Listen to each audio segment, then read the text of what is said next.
Totomozle viene del náhuatl, que significa totomochtli, que hace referencia a la cáscara seca del maíz. El día de hoy me enorgullece presentar a la Juventud Artesana de San Sebastián Tutla. Hoy tengo como invitado a Ramón. Bienvenido. Hola, buenas tardes. Buenas tardes. Gracias por acompañarnos. Él es un profesional en las figuras de totomozle. ¿Cómo te nació el gusto por esas figuras? Ok, hola, buenas tardes. Mi nombre es Florentino Ramón. Yo soy originario de aquí, de San Sebastián Tutla. Tengo 31 años y yo comencé a trabajar con el totomozle desde hace 7 años. ¿Cómo inicié? Hace 7 años, por primera vez asistí a la Noche de Rábanos y fue como que ese momento en el que yo, al ver las piezas exhibidas de totomozle ahí, me dio como que el interés y como que esa pequeña inquietud de trabajar con este material. Y desde ahí empecé de forma autodidacta. No tuve una referencia de ninguna parte. Ninguno de mis abuelos, familiares o mis papás se dedican a esta artesanía. Simplemente yo la comencé de forma autodidacta. Digamos que la Noche de Rábanos fue como tu inspiración para iniciar con esto. Para iniciar con eso. ¿Qué totomozles o qué características deben tener tus totomozles para que tú puedas trabajar con ellos? Ok, cuando yo, después de que me surgió la inquietud de empezar a trabajar con este material, al siguiente año busqué la forma de participar en la Noche de Rábanos de esa edición. Y en todo ese proceso me di cuenta que había 2 categorías para poder participar en la Noche de Rábanos. Una que era totomozle decorado y una de totomozle natural. A mí realmente me cautivó los colores de la hoja natural y desde ahí es cuando yo decidí más enfocarme en esta.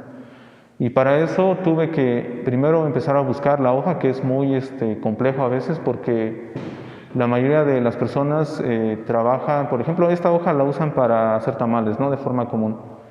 Y fue algo difícil porque la hoja morada o en sí sus diferentes tonos es un tanto despreciada, ¿no? Para ellos. Sí.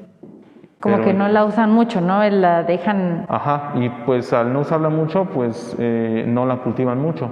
Pero sí me costó algo de trabajo, sí conseguí unas hojas y de ahí empecé a trabajar. ¿Y qué herramientas utilizas para crear pues esta obra de arte? Ok, las herramientas que uso no son muy complejas, son básicas. Utilizo lijas, utilizo navajas, hilo en ocasiones. Utilizo, en vez de hilo artificial, utilizo lo que es el hilo del agave, el enequén que se le llama. Y serían esas, tijeras sobre todo, y pegamento. ¿Qué tipo de pegamento? El pegamento que he utilizado es un pegamento artesanal que tiene cierta flexibilidad porque sí estuve experimentando y sí algunos pegamentos no funcionan porque lo que tiene este material es que es un material muy rebelde. No es como el papel, por ejemplo, que es muy dócil para tratar. Este material solo tiene ciertas posibilidades de trabajar. Cuando te decides hacer una figura, ¿cómo empiezas? ¿Por dónde empiezas? Primero me surge la idea, ¿no? Y hago como una me imagino cómo va a quedar esa pieza y de ahí hago unos bocetos. En ocasiones hago bocetos con lápiz y papel y de ahí me traslado ya a empezar a generar la pieza como tal. ¿Cómo preparas tu totomozle antes de empezar? Tiene un proceso, por ejemplo, la hoja, en sí la milpa tarda 4 meses en crecer, pero como yo utilizo la hoja, o sea, del elote, debo de esperar que esté totalmente seca y madura sobre todo, porque si yo ya en una ocasión yo traté de usar una hoja que estaba tierna la moldeé y dije, me voy a esperar a que ya quede seca y va a quedar lista, ¿no? Pero no, si no está madura no funciona, debo esperar que esté totalmente madura y de ahí escojo las más resistentes y más flexibles, porque de la hoja hay unas muy delgaditas y que no me funcionan. Como las capas, ¿no? De las que vienen casi hasta el centro. Ajá, son las más delgaditas. En ocasiones sí las utilizo para otras cosas, a detalles muy finos, pero por ejemplo las más resistentes y gruesas las utilizo para lo que es la parte exterior de una pieza. Y de ahí para moldearla en ocasiones la mojo. Pero ahorita con ya experimentar varias cosas, cierto tiempo, me doy cuenta que el vapor funciona muy bien para trabajarla. Wow, para darle la moldura, ¿no? A la flexibilidad a los totomosles, ¿no? Y bueno, aquí tenemos de ejemplo una señora vendiendo tamales, tenemos a un nacimiento, un ángel. Más o menos una figura de este tamaño, ¿qué tiempo tardas en tenerla lista? Aproximadamente de unos 15 a 20 días. ¿Cuánto tiempo le dedicas a tu pieza? A la pieza le he de dedicar unas entre 3 y 5 horas al día. Sabemos que él también ha participado en concursos, ¿verdad?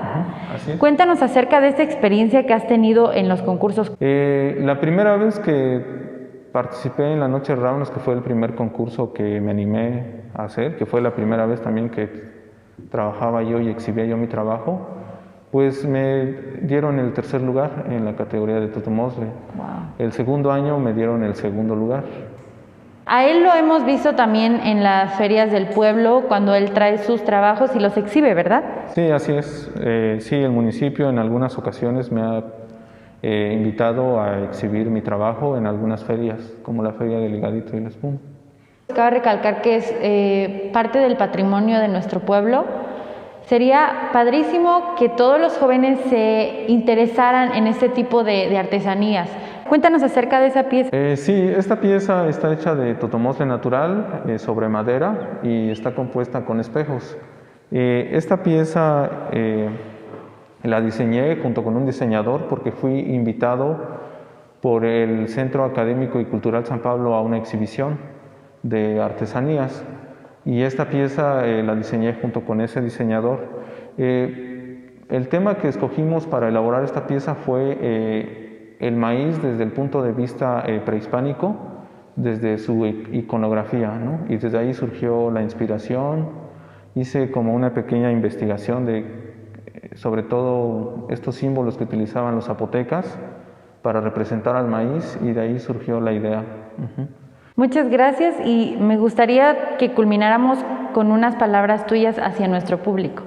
Le agradezco mucho a la Casa de la Cultura, a ustedes por invitarme a hacer esta entrevista y también algo muy importante es que acudan a la Casa de la Cultura Andrés Enestrosa y también hago una invitación a todos los jóvenes de esta comunidad si tienen interés en aprender parte de este trabajo, con gusto les puedo compartir mis conocimientos. Muchas gracias, Ramón, y muchas felicidades por todos tus logros. Nos estaremos viendo muy pronto. Hasta luego. Gracias.